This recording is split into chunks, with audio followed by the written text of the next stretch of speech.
Hey, welcome to the show, everybody. A Summer Friday edition of The Sweat presented by DraftKings. The voice you are listening to is Emerson Latsias. Jesse Cofield is sitting to the left of me. Say hello to the people. Hello, people. Hey, everybody. The NBA draft is come and gone. New crop of players ready to make its mark. Should we discuss this? Yeah. Let's talk do a little it. bit about this. Talk a little bit about Jared getting a tattoo. Yeah, that's coming up in the show. We got some NASCAR. Ooh, Dudes we got it just all driving going on. cars. So last night, right? Wemby going number one overall. No brainer. Huge shocker there. In not his believe green it. suit, which, by the way, the reason he was wearing a green suit is because LeBron called him an alien. So he's like, I've got to wear green. That is a true story from his mouth. He's also, now that he's bound for San Antonio, he says what excites him the most, at least at this moment, he's heard a lot about their breakfast tacos there in the Alamo City. Yeah. I've been to the Alamo before. You have? Yep. Pretty good time. It is. Did you like the breakfast tacos? The breakfast tacos were phenomenal there. All right, well, What else did we have? Brandon Miller did end up going number 2. That was the big debate, what would happen with 2 and 3. Hornets took him, despite him saying Paul George is his GOAT, not Michael Jordan, not LeBron, all right? That was his hottest take. Yeah, and then Trailblazers get an amazing consolation prize, right, with Scoot Henderson falling to them. Hornets fans, though, if you watched on social media, not happy. No, they're not. Neither was No. Jeff Pratt. Jeff Pratt was taking a massive dump on the Hornets on Twitter. I said, Burrow, you need to relax because, like, MJ, I'm pretty sure is still part of this company. You know what I mean? Yeah. Okay, so Damian Lillard, that will be excited to see Scoot Henderson play alongside him. And then the Thompson twins becoming the first brothers ever taken in the top 5 of a draft, which has got to be, like, pretty cool if you're Pretty the Thompson brothers. insane. Because Asar was, like, maybe not even going to be top 10, like the chatter was going, and then he ended up going 5. Yep, for sure. Magic take Anthony Black 6. Got our first in-draft trade. That was between the Pacers and the Wizards. The Wizards who, over the last few days, they are ruining the NBA here. That certainly was not the last trade of the night No, either. that was crazy. That huge surprise. Cam Whitmore slide back in the draft to 20. Yep. So then the Rockets scoop up a dude who a lot of people mocked in the top 10 there. For sure. I've mocked Steve Buchanan in my top 5 DraftKings baseball analysts. And lucky for us and you at home, he is here today to dish out some baseball bets. And guess what? What? Tonight, we're going streaking in Cincinnati, America's team. Not America's team. So Reds and Braves face off, having won 11 and 8 straight games respectively. It is the 7th time in MLB history that 2 teams will open a series, both entering on win streaks of at least 8 games. Fuchs, Atlanta swept Cincinnati, I believe, earlier this season in a 3-game series. So which team's win streak stays alive tonight? What do you got? Yeah, I think unfortunately it's going to be the Braves. And I say unfortunately because the Reds story right now is kind of the story in Major League Baseball. It's a feel-good story for a team that was not expected to do much of anything this season. But when you're pitching Luke Weaver, which the Reds are doing tonight, you are putting your win streak in serious jeopardy, and that's what we're going to be seeing in this game. I mean, that last start that Luke Weaver made against the Astros, they could have easily buried their win streak at 7 games. He gave up 5 runs on 10 hits in just 5 innings in that start. The Reds were able to come back and win that game, but you have to like the Braves here, the minus 150 on the money line with Smith Shawver taking the mound. He's been great since he's been called up here. You know, this Reds offense is very hot right now, so maybe this is going to be the first blip in the radar for his Major League career. But at least as it stands right now, this pitching matchup with Luke Weaver taking the mound, you have to side with the Braves on this one here. You just saw in the graphic that they're averaging almost 9 runs per game on this current win streak. So I think the Braves reign supreme here tonight and take down the Reds.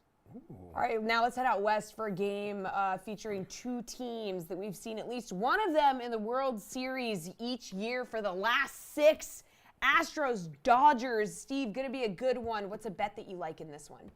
I like taking the underdog Astros in this one at plus 125. If this line holds, this will only be the 20th time this season that they are underdogs, which only accounts for 25% of their season. This is a team that's obviously usually favored when they take the hill. They've gone 10-9 as an underdog this year, and they're going up against a rookie pitcher in Emmett Shaheen, while the Astros are pitching J.P. France, who has been really, really good on the road, a 1.88 ERA on the road, just a 268 WOBA against him. And let's not forget that this Dodgers team is really struggling offensively too as well. Over the last week, they're hitting just 214 and are not scoring many runs at all. So I think this is an opportunity for the Astros to kind of get on the right start here in this series. So I like the Astros as rare underdogs here at plus 125 on that money line. All right, Bukes, looking at pitching props here on the DraftKings Sportsbook, which one is atop your list? Yeah, Zach Davies, you can get him to go over 2.5 earned runs at only minus 105. He's facing one of the best scoring offenses over the past week or so in the San Francisco Giants. They're averaging 6.2 runs per game over their last 7 games. You look at what Davies has done lately. I mean, he's not getting deep into these games at all. The last time he's made it out of 3 2/3 innings was about 3 starts ago. Over his last 2 starts to the Guardians and Phillies, who are, 2 offenses that really haven't been clicking on all cylinders this season, he allowed a total of 15 runs, 12 of those earned against the Guardians and the Phillies. So now going up against, like I mentioned, one of the better hitting clubs over the past week with the Giants to go over 2.5 runs against Davies, who is not going to deep into these games at all. That has to be one of my favorite pitching props on the night, getting that at minus 105. All right, you got to have a favorite hitter prop here, Steve. So Have what to. is it? Share with the people. Yeah, I have to. I mean, that's what Drew asked me to do, so Obviously. I delivered here. Matt Olson to go over 2.5 hits, runs, and RBIs at minus 105. Now, this is not a number I usually take the over on because obviously a lot has to happen here. But I mentioned earlier with Luke Weaver taking the mound for the Reds, I like this for the Braves and Olson because Olson has moved down in the order. For most of the season, he's been hitting second. Now he's hitting fifth. And that kind of makes me like this prop here because there should be plenty of traffic on the base paths in front of him when they get to him hitting fifth. And you've seen what he's done already since sliding into that 5th spot. He's already knocked in 7 runs in just 6 games and in 24 at-bats. Luke Weaver against lefties, that has always been his kryptonite when he takes the mound. 373 WOBA against them.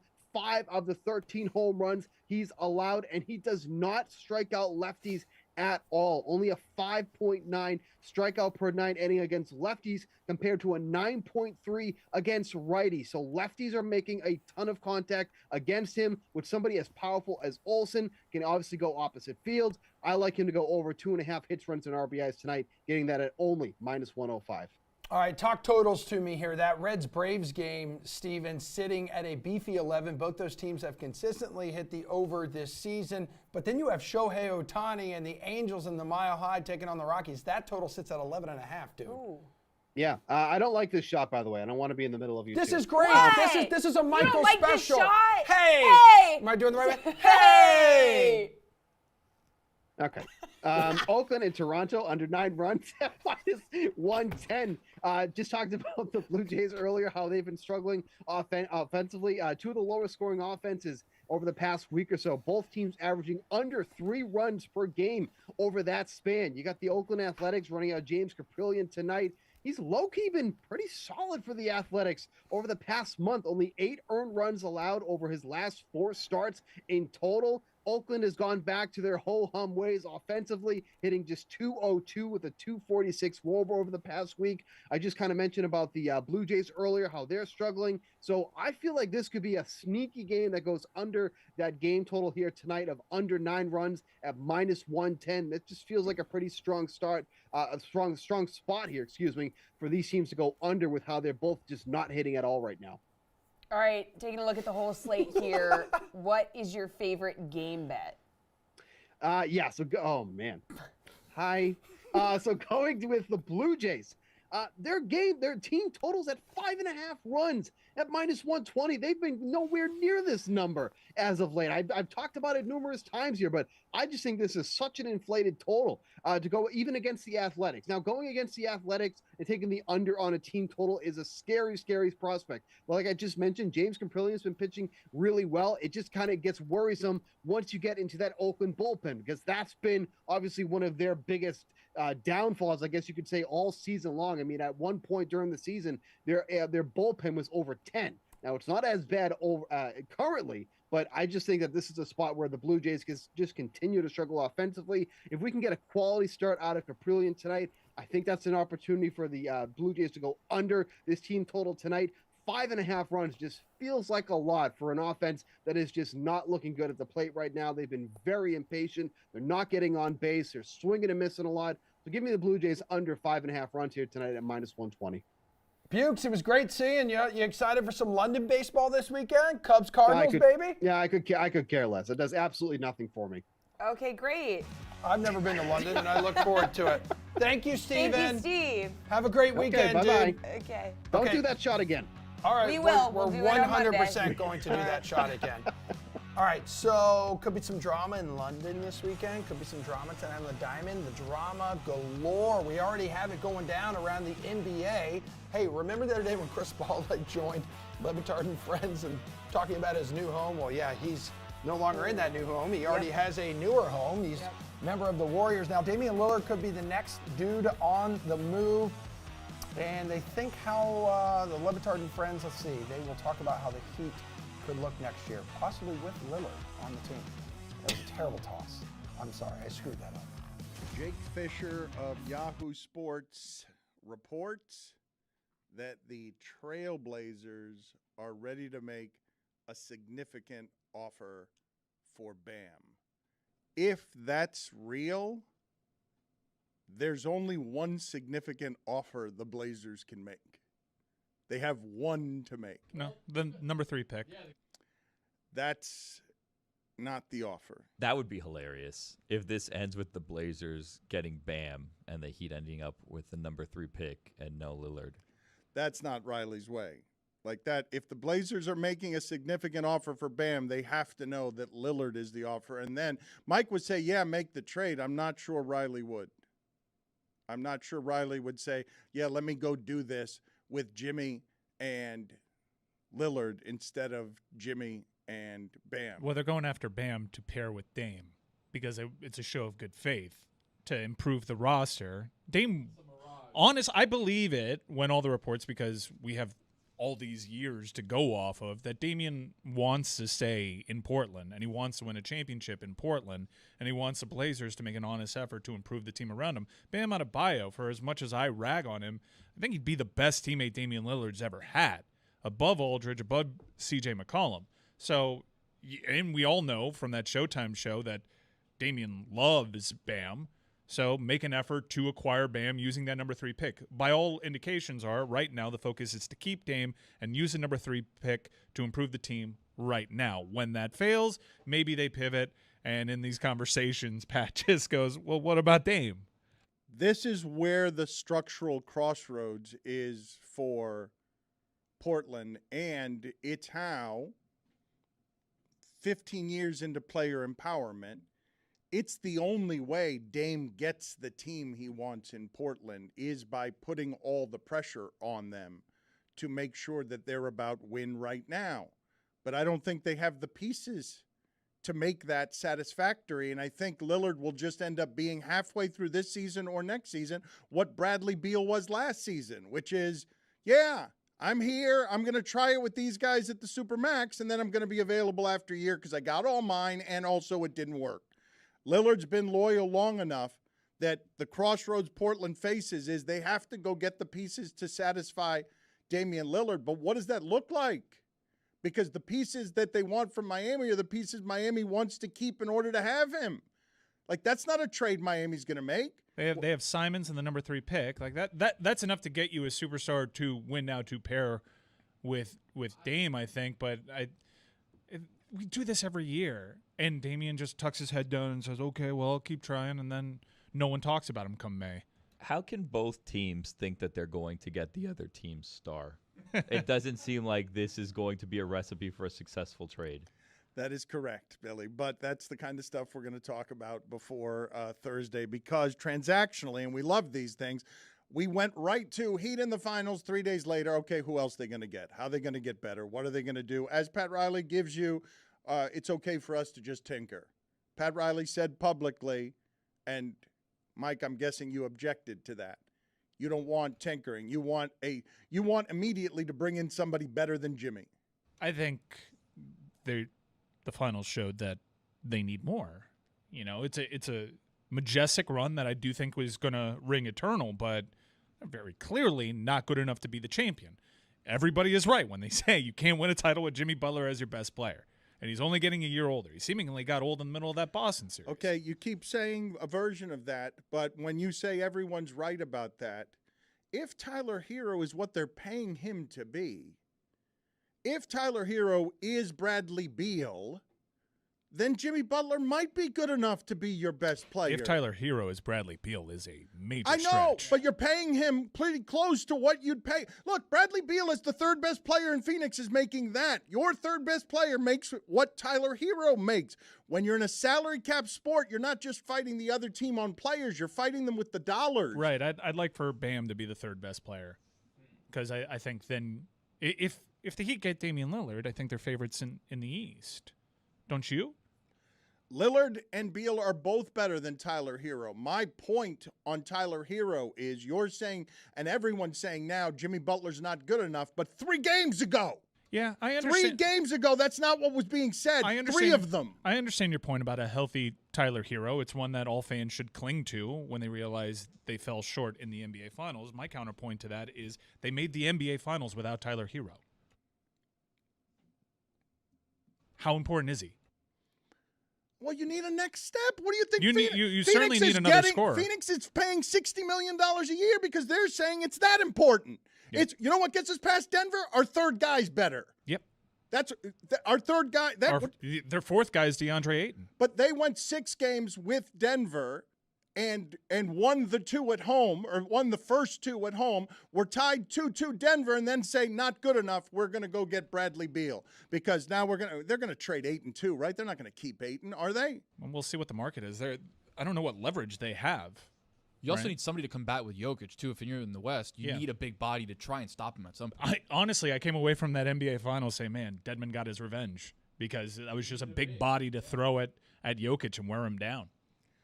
That can't be your take from the finals. I have plenty of takes from the finals, but that was one of my takes, which is they need another body. Yeah, Dedmon actually won that. I'm worried about you for a number of different reasons. I'm being very rational right now. He My looks voice fine is low. today. I feel better in this seat, although my kidney is starting to hurt. Be careful. Drink some water. Here we go. All right, if you're building a lineup tonight, these dudes are going to cost you if you want to roster one of these pitchers. Baseball lineup. Yeah, I figured people would get that from seeing that they were top-priced DFS pitchers. Yep, that's so right. here's our baseball panel. DraftKings contributor Tanner Kern and RotoWire's Paul Bruno.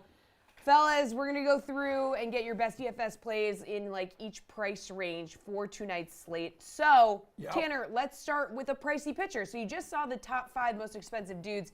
Give me a pitcher over 8K. Is it going to be one of those guys?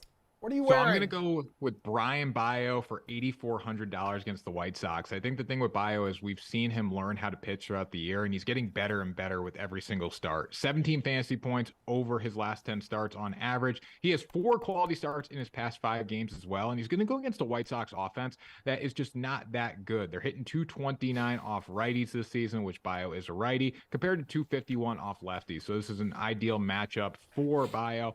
And he's coming off a 1-run, 8-strikeout performance against the Yankees as well. He's gone 7 innings 3 times over his past 5 games. Everything is pointing to Bayo having a big night against the White Sox, and I like him to deliver. All right, Paul, Tanner not spending up too much, just going to 8,400. What is your strategy for a pitcher over 8K? I'm going a little higher because there's a couple of really chalky matchups here that make too much sense for me. Joe Musgrove for San Diego against Washington. The Nats are 2-8 in their last 10. They're 14th in the National League in win percentage. A difference in the run total of minus 61 runs.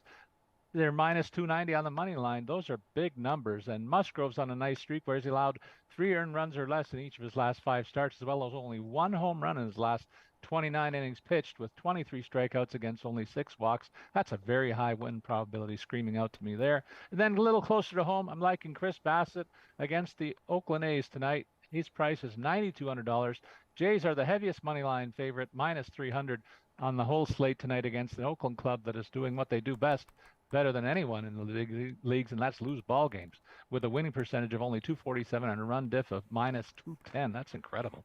Currently on an 8-game losing streak, they'll pad that number tonight. Bassett, in fact, is facing his former club, so he will have that little bit of extra motivation for a guy who's been as good as advertised here in Toronto and emerging as a very dependable inning eater through much of the first half. He stumbled a little bit in his last 2 starts, but the anemic A's offense will not pose a problem tonight. So take Bassett to win big. Tanner, what jersey are you wearing? I got Manny Machado Padres on. So I do have a Padres pick later in the show. Okay. Okay. That's a fantastic tease. But right now, you can answer the question, pitcher under 8K. Oh. Yeah, so I'm going to take a little bit of a chance here. I'm going to go with Emmett Sheehan for the Dodgers, $6,500 against the Astros. And I never thought I'd be saying this, but Houston is the definition of a mid lineup this season. They're 18th in batting average. They're 16th in runs scored. They're not really doing anything exceptional. And when I look at this matchup, it's worth taking a chance on Sheehan, even though he is a very young pitcher. He'll be making his second big league start tonight. The Astros don't have Yordan in the lineup. Jose Altuve hasn't been able to be locked in. I don't think you should be that afraid of Houston right now. Down the stretch, as we approach October, that's when the Astros are going to start turning it on. When we look at Sheehan, in AAA, 4-1 with the 1.86 ERA, 0.88 WHIP. He was locked in there. I know Houston is a lot better than a AAA lineup, but his first game against the Angels, he went 6 innings. He didn't give up a hit. So for a moderate price here of $6,500, it's worth taking a chance, see if he can build off a big first start. Paul, where are you going on the mound? Under 8K, please. Patrick Sandoval against Colorado, $6,800. Sandoval's been a consistent starter for LA, keeping its opponents in check far more often than not. He's allowed only 5 homers in his last 7 innings pitched. I like the win probability here. If he can get to 5 innings pitched, he's done that in 7 of his last 9 starts. The offense should do the rest in this mismatch too. And then another pick I like is Dane Dunning for Texas against the Yankees. That's a Yankee club that's without Aaron Judge, and they look like it, going only 4-6 in their last 10. Meanwhile, Dunning has allowed 3 earned runs or less in 6 of his 7 starts, has a whip of 119. I like the win probability here for him in this matchup against the Yankee club that got smoked yesterday. All right, Tanner, talk to me about an infielder who is over $4,500 that you have to have in your lineup. So you have to have Elly De La Cruz in your lineup because he hasn't given you any reason not to. He's $5,400 tonight against the Braves. And I know you think the Braves, great bullpen, right? Great starting pitching. He's going to face A.J. Smith-Shawver. Hasn't faced a legit lineup yet in the big leagues. He's a 20-year-old coming off a 6-hit performance with 2 homers allowed to the Rockies. And that was not in Colorado either. So I think there's a lot of opportunities for De La Cruz to take advantage of him. When we look at what Cruz has done since coming to big leagues, it could be one of the most electric starts in big league history. He's batting .321 with 2 homers, a .923 OPS. And this is the stat that's really got me. He's recorded a hit in 11 of his first 14 games in the show. He's finding ways to deliver. It doesn't matter if it's off righties or lefties. He's got 10 hits, 3 doubles, and a home run in his past 5 games. He's doing everything right, and I'm going to take a chance on him for $5,400.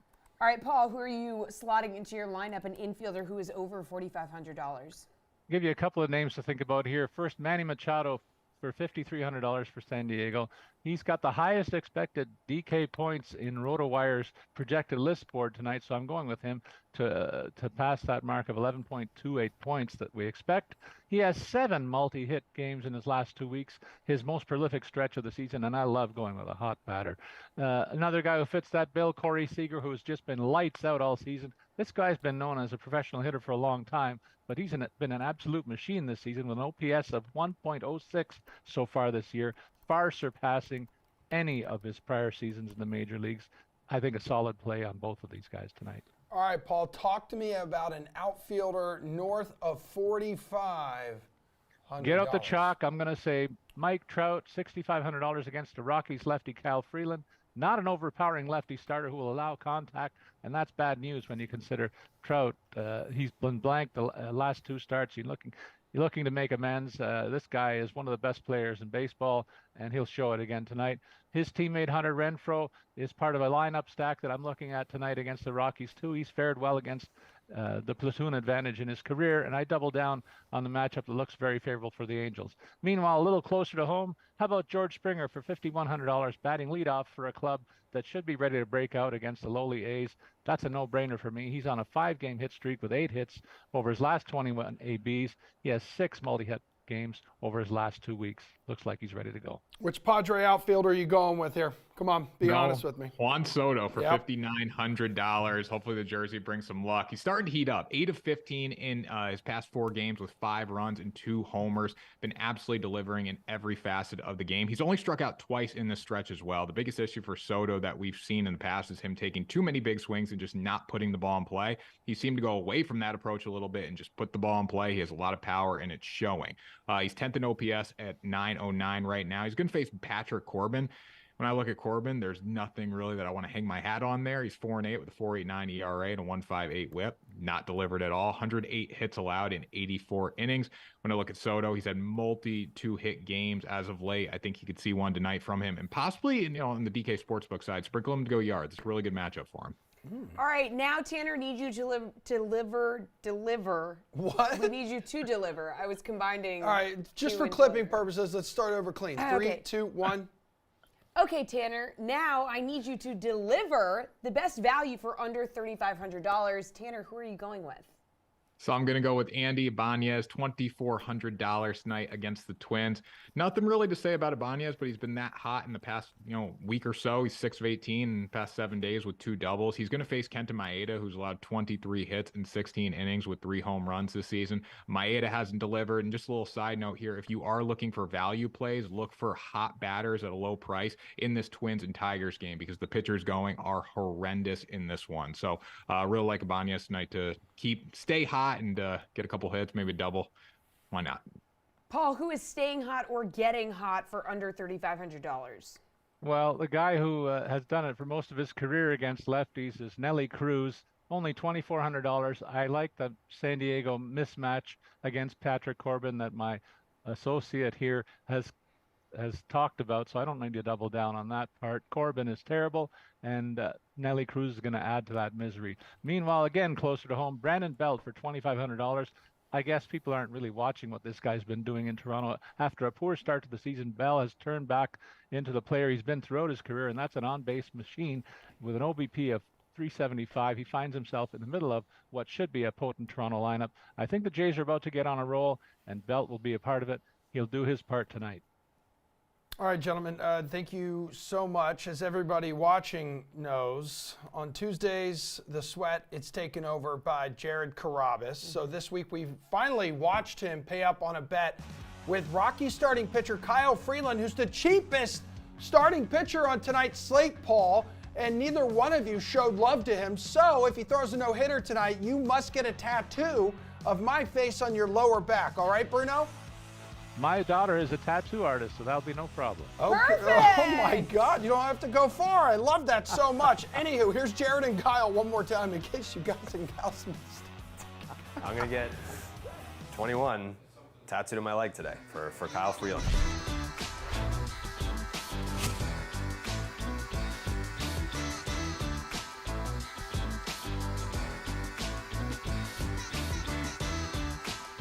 I lost the bet 3 years ago. I have to get his number on my leg. 21. So this one's really gonna hurt. It's gonna be grueling, it's gonna take forever. We met in 2019 in spring training. I'm told, make content. Why don't we do rock, paper, scissors, best out of 7 with every guy that I've got in my phone book. Kyle was probably like the first or second one that I did. So I was like, all right, if I beat you, I get to pick your walkout song. And he's like, if I beat you, you have to get my number tattooed on your ass.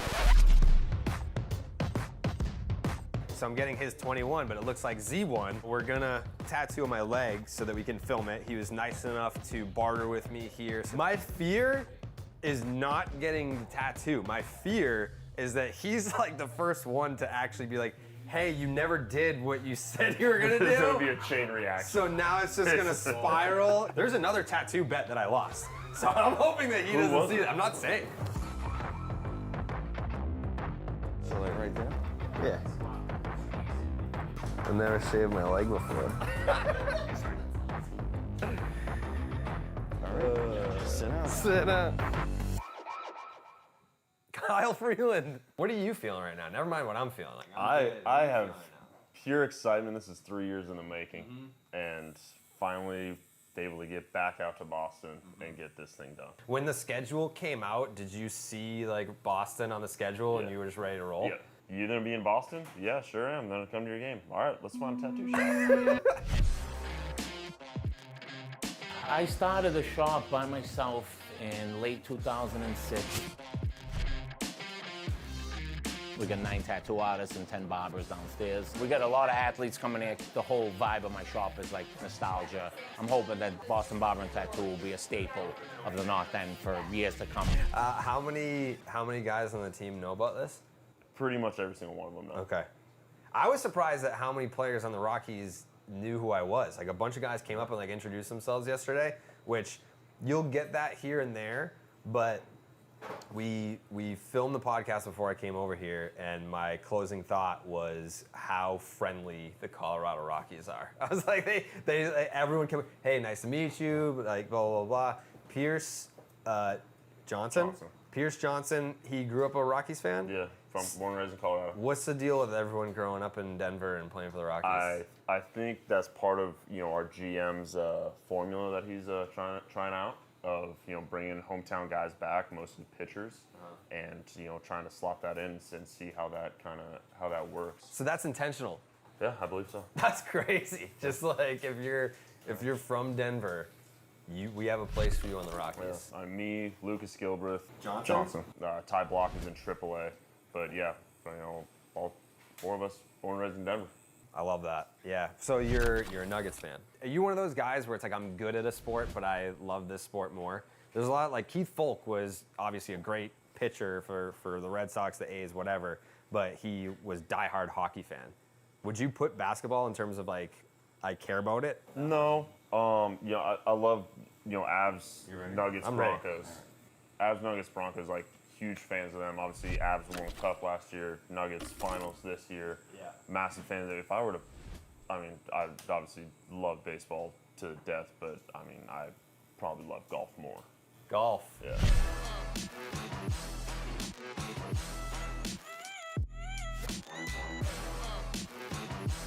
Interesting. I would say I only care about baseball. I could probably say that's probably true for you. Yeah, as I get this Z1 tattooed on my leg, this is oddly enough not the first time that I've done an interview while getting tattooed. It is the first time that I'm sitting with the person that I'm getting the tattoo for.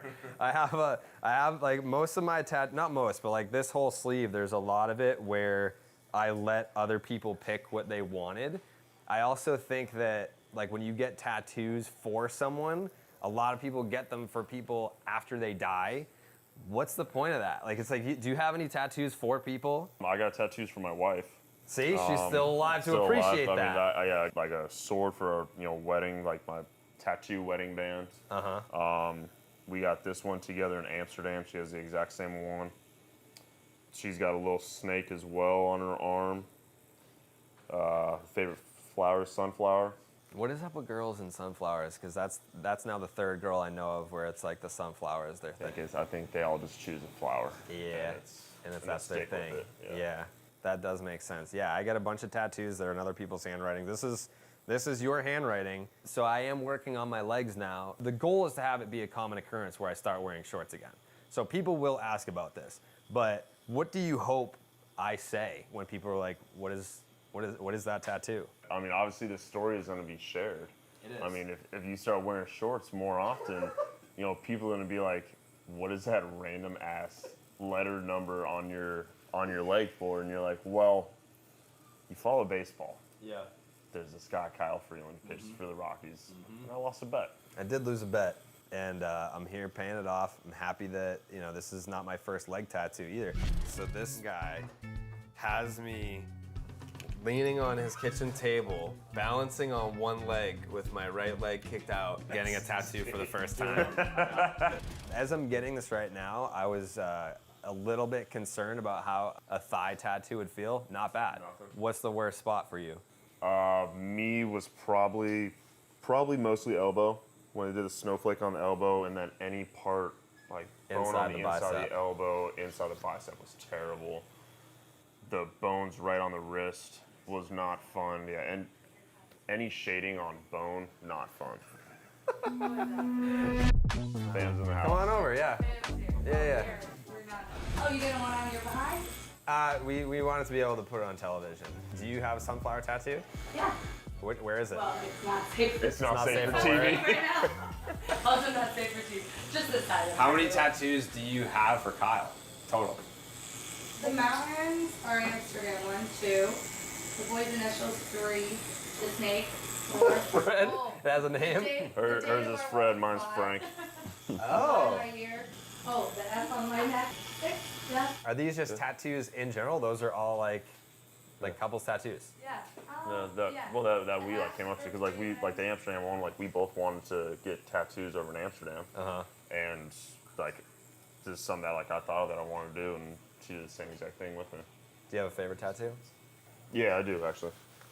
It's my punch ticket of my debut. Oh. 040717. Okay. Yeah. Where was it? I did the home opener in 2017 at Coors. Got it. Okay. How was the WBC experience? Absolutely incredible. Yeah. The camaraderie and the passion that you see come out from players and teams that you don't see on a big league field every single day. Yeah. You know, really until you're into, deep into playoffs where it's like we're trying to do this whole thing. Like this is over the course of, 2.5 weeks, and you're representing your country, and it's mayhem, and it was the most fun I've ever had playing baseball, and I got to do it with the best in the world. Was there anyone that played in it before that you sought out their opinion on it before you agreed to do it, or was the opportunity just there and you were like, I'm 100% in? The opportunity was there, and I was like, I want to do this. I spoke to Nolan about it. He was one of those guys that was like me, like I'm back in, like I'm doing this again, just because of how much fun he had the first time. Obviously, they won it. Was that 2018, 17? Yeah. Once in a lifetime opportunities. Hopefully, I get invited back again. I feel like pitched well enough to maybe get an invite back, but if I don't, I have that on my resume for the rest of my life. For sure. What would you say to the next pool of WBC talent for USA if they're hesitant because I don't want to get hurt or I'm not ready to throw competitive pitches this early? Like, what would you say to those guys? I understand that, every guy that says yes or no has their reasons as to why they're doing it. Sure. And the guys who say no, who are in that upper echelon of whether it's position player, pitcher, whatever. Obviously, it's mostly on the pitching side just because of the buildup we have to go through. They all have their reasons, whether, they're going into a free agent year, they're coming off injury, maybe their team spoke to them, maybe, they just don't feel like playing in the WBC. They all have their reasons, and you can't knock them for it because at the end of the day, they are big league baseball players, and they have, a true reason as to why they don't want to participate. But, like I was telling you, being able to represent your country and see that kind of atmosphere on a day-to-day basis is unlike anything I've ever experienced. Well, talking about experiences unlike any other, you get to make your big league debut for your hometown Rockies and then sign an extension to stay with your hometown team. What was that night like when you put pen to paper and it's like, this is a done deal, this is where I'm going to be? It was pretty crazy. We had been in talks with them through spring training, and then the season started and kind of went into a lull. Finally, we were able to, get down to very close numbers and were able to get it out. And Ashley was actually in Arizona with our dogs, and I was in Denver by myself.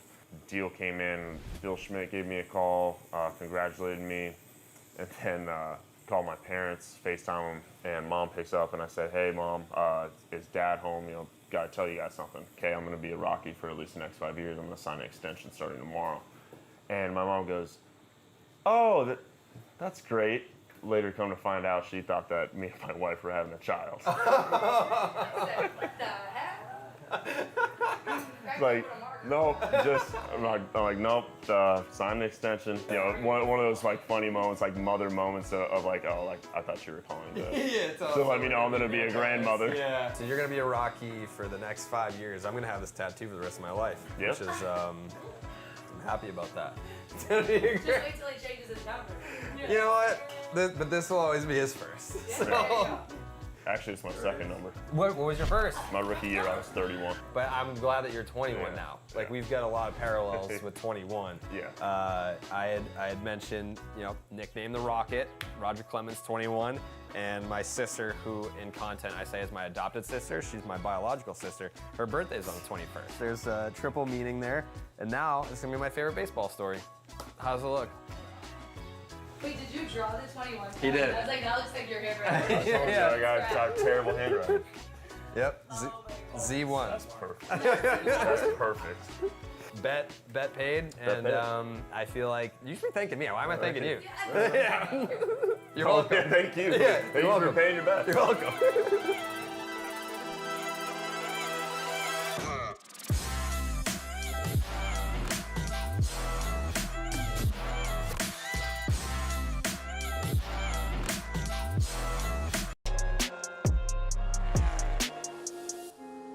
All right, Rubbin is racing, baby. Time to talk some NASCAR. Look at Chase Elliott. You know, he's focused on a win this weekend in Nashville because he's got to make the playoffs. You know why? He's struggling to make the playoffs because he's missed 7 of the first 16 races this year. 6 due to injury, Pierce Dietrich.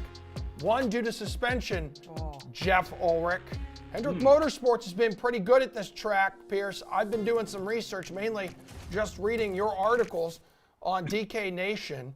It's good to have you both here. And also, congratulations on the win streak here by the Reds. It's very impressive. I know you agree with me when we say that they are America's team.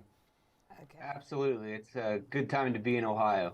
All right, Ally 400 in Nashville. We just talked about Chase Elliott. He won here last year. Okay. Yes, he did.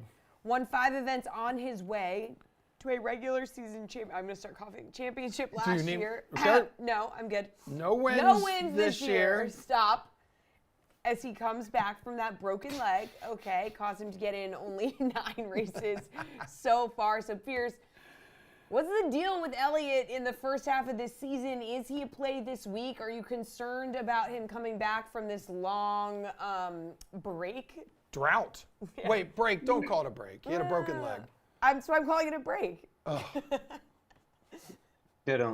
Okay, so yeah, they had a week off for Father's Day, so maybe they took that week off and have regrouped a little bit. I'm not overly concerned. As you mentioned, he missed a lot because of injury. He missed a race because of suspension.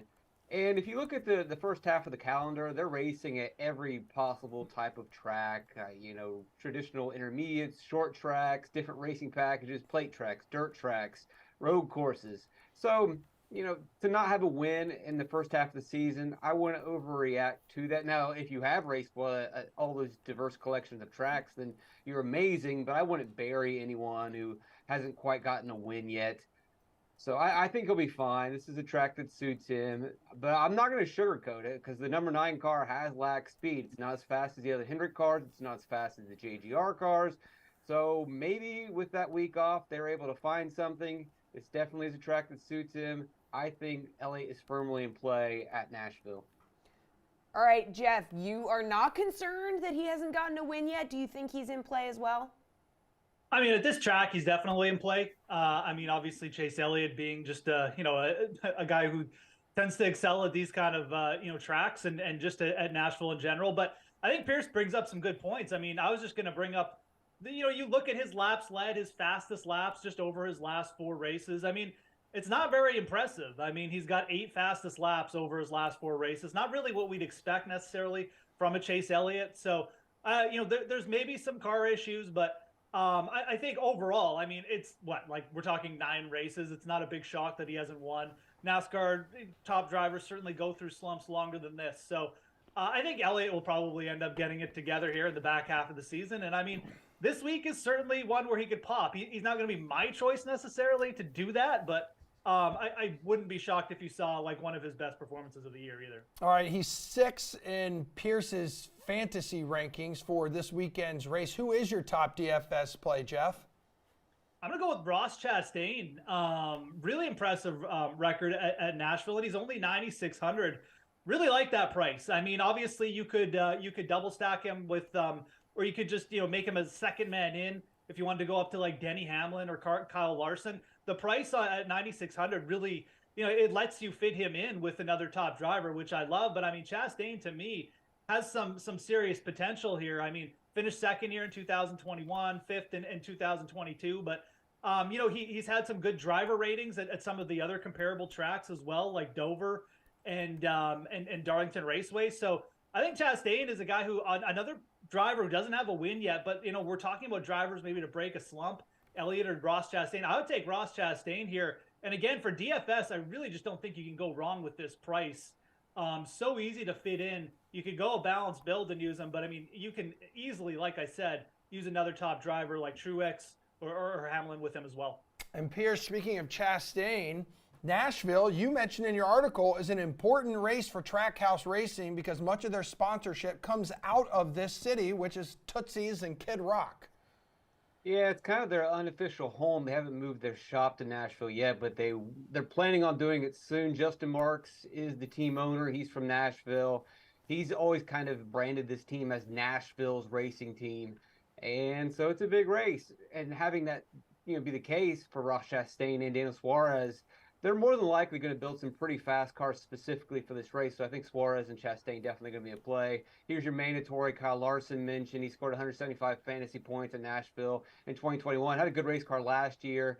Just unfortunate caution sequencing and a pit road situation. A thing to keep your eye on is last year, this race got delayed and resumed at 9 p.m., so it turned into a night race. And when the race became a night race, that's when Kyle Larson and Chase Elliott really came to life. And so they're going to have a little bit of an advantage in the night race this weekend.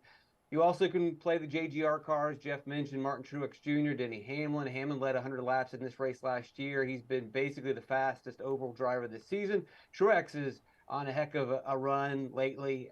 Just won at Sonoma, won a couple weeks ago at Dover, which is a concrete racetrack. Nashville is a concrete racetrack. So those are the guys I would look at. I'd also throw in Ryan Blaney as well. He's been pretty hot. He was really good at Dover, just won at Charlotte, was also strong at Gateway recently. All right, Pierce, need a value DFS play that you're going to slot into your lineup this weekend. Where are you looking for this? Yeah, there's a lot of cheap plays. First of all, I would start with the punt with J.J. Yaley. He's at the minimum at $4,500, but he's got a top 25 finish in in each of his last three races. He actually finished 16th at Charlotte in the Coca-Cola 600. If you want to spend a little bit more, maybe have a little bit more security, you've got Corey LaJoie, who over the last 12 races, LaJoie is averaging a 19th place finish. Justin Haley this season, he's 5,600. He's averaging a 19th place finish. Todd Gilliland has a ton of top 25s. You got to be concerned sometimes because he's in a Rick Ware race car, but he will be in the front row motorsports car this week. And so all of those guys, I think, are going to be great ways to save money and then allow you to spend up on some lap leaders. All right, Jeff, a lot of cheap plays to roll with. Who do you like? Yeah, I mean, I'm going to go a little bit more expensive. Certainly those guys at the bottom, I mean, 4,500. I mean, I don't know if that's the cheapest driver we've seen all year, but it potentially is. Ricky Stenhouse Jr. at 7,300. I mean, I really like this play. 16th at this event last year, but you look at his results at Dover as well, that Pierce mentioned, another concrete track. Darlington, I mean, top 15 finishes there. He's coming off a 12th, had a top 10 3 races ago.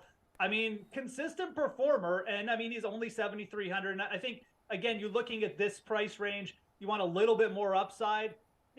Maybe he's your fifth or sixth driver in, but I mean, I think Stenhouse at least gives you that shot at, a top 15 finish, potentially 50 plus more DK fantasy points. So I think Stenhouse Jr. is just a really nice price there at 7,300. I like Bubba Wallace too, but I mean, he comes more expensive at 8,400. So we're talking more upper tier value. I think Stenhouse at 73 gives you some of the similar upside, but obviously a lot cheaper. Jeff, let's take a left turn here over to the DK Sportsbook. Favorite driver prop this week?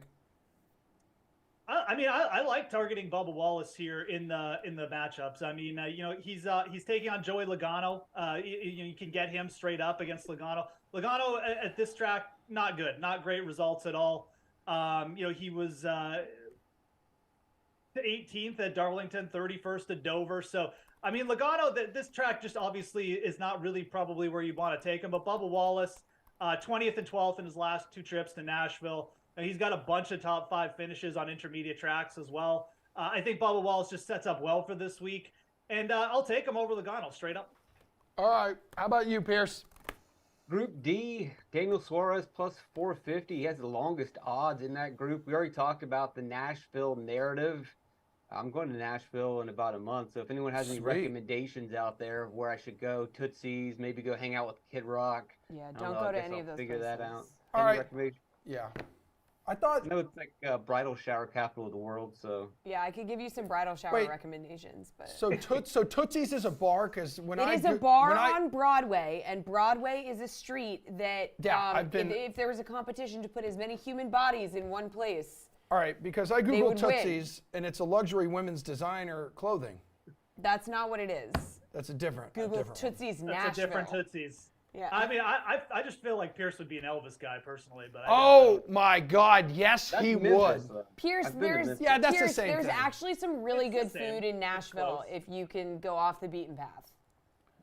All right. Well, I'll have to try to go. We can help you a little bit, but I'm going to stay on what we were talking about before with Daniel Suarez. I like the narrative. I also like the way that he's running recently. If you look at the last oval track race, had a top 10 at Gateway. In 2021, he had a top 10 finish at Nashville. He didn't get a great finish last year at Nashville, but he ran a lot better. So Daniel Suarez, I don't understand why he has the longest odds, especially when we play the whole narrative street or Broadway or whatever we want to call it for Nashville. So. I'm looking forward to hanging out with Kid Rock. I saw him perform like 24 years ago. Yeah. Really? Yeah. Amazing. Now he like performed just at like state fairs and stuff. So a little bit fall from grace, but you can get golf. Kid Rock does too. Get around him. PBC Southwind. Yeah, he is. He's very good at that. Favorite? Wait, did I just ask that? Did you ask Jeff already? Jeff. Yeah, I asked Jeff. I started with Jeff, didn't I? Yeah, Bubba Wallace. Bubba Wallace is my driver prop. Yeah. Now it's my turn to ask Pierce, who is your bet to win the Ally in Nashville? Who are you going with? Let's go with the guy that we led off the segment with, Chase Elliott. I believe that, if I'm going to bet on somebody, I'm going to get a little bit longer odds. I like the talent that he has. I like what he and Hendrick have done at this racetrack. Like I mentioned before, when this was a night race last season, that's when Elliott's car came alive and he ran away with this race. And I think that they're going to have a little bit of an advantage when it comes to setup. And as we mentioned earlier, the number 9 cars kind of lack some speed this year. But if there's going to be a place where they're going to find the speed and where he's going to have an advantage, concrete's just a different animal. It's a different monster. Some of these guys can run really well on concrete and they can adapt to setup. I think Elliott's one of those guys. So I like the odds on Elliott. All right, Jeff, Pierce is going with Chase Elliott, defending champ. Who do you like? Pierce on the right track, but he doesn't quite have the right driver. Let's go with the guy who's got better odds than Chase Elliott on the DraftKings Sportsbook. Plus 1,100 for Ross Chastain. Again, 2 top 5 finishes in a row here. I know his car necessarily hasn't been as fast, the Chevy #1 or whatever, but I mean, he's got really good driver ratings at a lot of these comparable tracks. And I think Chastain, just another driver like Elliott overdue, but I mean, I think Chastain's looked better and been closer to a win so far than Elliott. So I mean, I'll be quite happy to take the bigger odds on him at plus 1,100. Certainly a top 5 bet as well. I think at plus 135 if you just want, obviously a little bit less variance, a little bit more safety. And you can also look to him in the groups. I believe he's in Group B, Ross Chastain plus 300 to win Group B. I like that bet on him as well. Guys, that's it, man. That's all the time we have. This was a tourism infomercial for Nashville. Brought to you by DraftKings. Not an ad, but could be. Pierce. Yeah. Kid Rock. Yeah. Ball with the ball. This was an infomercial for Kid Rock. Thank you so much, everybody. Ball with the ball, to bang, to bang. That's a joke, by the way. We will see you on Monday at 11 a.m. Eastern Time. Everybody have a good weekend.